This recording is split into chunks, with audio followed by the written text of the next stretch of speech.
Diqqat! O'zgidromet tezkor ogohlantirish bilan chiqdi. 17 aprel kuni ko'plab hududlarda yomg'ir qor yog'ishi prognoz qilindi. Assalomu alaykum hurmatli tomoshabin.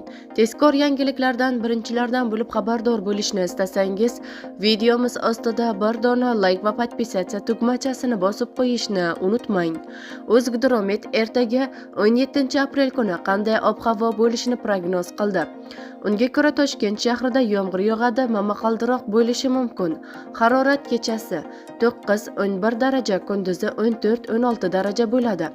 Qoraqalpog'iston Respublikasi va Xorazm viloyatida yog'ingarchilik kutilmaydi.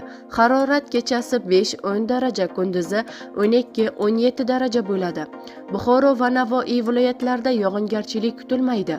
Harorat kechasi 6-11 daraja, kunduzi 15-20 daraja bo'ladi. Toshkent, Sirdaryo, Jizzax va Samarqand viloyatlarida ba'zi joylarda qisqa muddatli yomg'ir yog'adi. Ayrim joylarda momaqaldiroq kuzatiladi. Harorat kechasi 6-11 daraja, kunduzi 13-18 daraja bo'ladi. Qashqadaryo va Surxondaryo viloyatlarida yog'ingarchilik kutilmaydi. Harorat kechasi 6-11 daraja, kunduzi 17-22 daraja bo'ladi.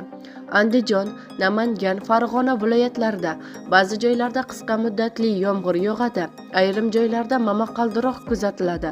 Harorat kechasi 8-13 daraja, kunduzi 13-18 daraja bo'ladi.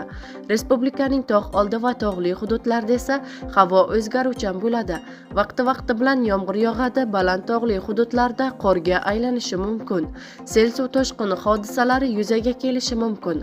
Harorat kechasi 2 daraja sovuq, -3 daraja iliq, kunduzi 3-8 daraja iliq bo'ladi.